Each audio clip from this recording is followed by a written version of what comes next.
En la Edad Media, particularmente en el siglo XIV y XV, aparece gente con preguntas nuevas que desafían la epistemología de ese momento. El saber de ese tiempo apuntaba a la virtud, y la virtud tenía que ver con pasar al cielo después de la muerte. Saber implicaba fundamentalmente conocer lo que decían los maestros, tener una vida virtuosa que te permitiera el cielo. Había otro saber, que era el saber artesanal, pero ese no era el gran saber, era este otro. Y empiezan a aparecer unos señores que se hacen la pregunta de que entre paréntesis, sin negar el poder de la iglesia, sin negar el poder del saber presente, pero se hacen preguntas como, oye, pero eso que dice el maestro, ¿por qué no lo probamos? En fin, lo que ocurre es que de alguna manera esa pregunta se escucha como un desempoderamiento de los maestros. ¿Cómo vamos a probar lo que dicen los maestros? Los maestros dicen y lo que dicen es. Y esto de que ustedes vengan a poner en duda lo que dicen los maestros y que lo quieran probar, pregunta, como te digo, que venía de un nuevo espacio, se consideró una ofensa a la autoridad presente, que era la iglesia, y la iglesia reprime a estos señores que se les llamaba los empiricistas. Pero los empiricistas saltan por todos lados. Kepler por un lado, Galileo por el otro, por allá estaba Newton. Entonces, pero esto empieza a pasar por todos lados. Es una epidemia.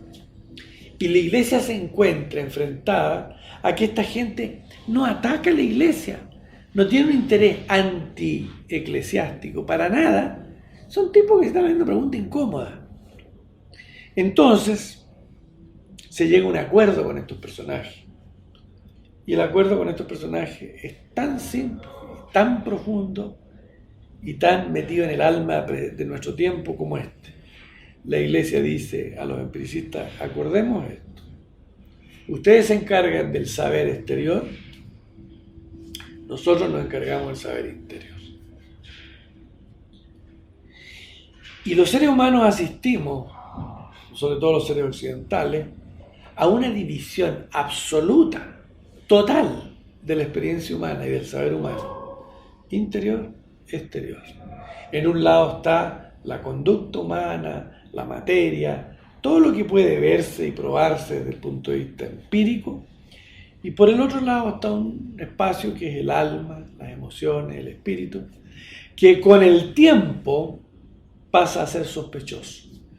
¿Por qué? Porque este otro saber, el saber exterior, se traduce en un éxito en términos de cosas, objetos, bienes que hacen y que tocan la vida de la gente en sus niveles más simples. El nacimiento de las herramientas, todo lo que tiene que ver con el quehacer mundano, pero que impacta y que genera riqueza material. Entonces se empieza a pasar esto. Los filósofos de la época empiezan a decir, este es el real saber, el exterior. Esta otra historia es un cuentito, son residuos primitivos. El espíritu, las emociones, pero en medio como de segunda clase, no es lo importante, esto es lo importante. Incluso la palabra objetivo, el saber objetivo, adquiere un valor propio por encima de lo subjetivo, lo que tiene que ver con el que sabe, con el sujeto. Y esta división la tenemos metida en el corazón del saber humano presente, en el corazón de la existencia. Todo lo tenemos dividido así. Tú vas al colegio y no aprendes nada que tenga que ver con ese lado, a menos que sea un colegio muy particular y se entienda lo interior solamente como lo religioso. Pero no era eso, era mucho más que lo religioso. Era la condena al mundo espiritual, la condena al mundo emocional.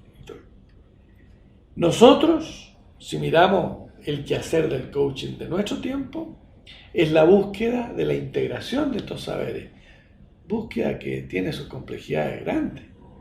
Todo el lenguaje humano en este instante es bilateral. tiene estos dos lados.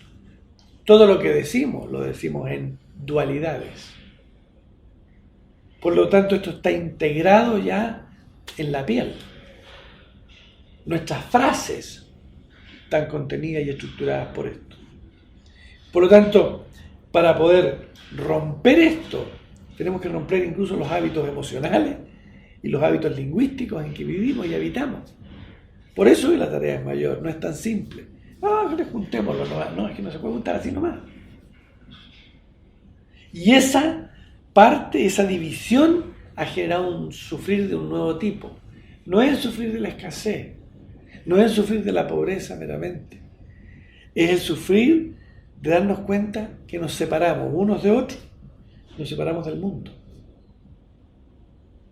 Y esa soledad es parte, es producto de este acuerdo, que es un acuerdo tácito, es un acuerdo, la palabra exacta sería, no es un acuerdo firmado en un papel, es un acuerdo al que se llegó de caballeros, y que entre paréntesis, cuando viene la gran reforma en la iglesia, los países de habla hispana o los países de habla latina, quedan casi todos en el lado de la iglesia que hace una contrarreforma donde no hubo reforma, como en España, y todo este asunto se acentúa. Bueno, no voy a entrar para allá porque el agravamiento del asunto fue enorme. Pero tú ves que la Europa del Norte desarrolla más la ciencia, desarrolla más ese tipo de saber, porque no tiene a la iglesia encima. Nosotros por este otro lado nos quedamos ni con una ni con la otra. Sufrimos una contrarreforma sin haber tenido reforma. Y esa es la España que llega a América.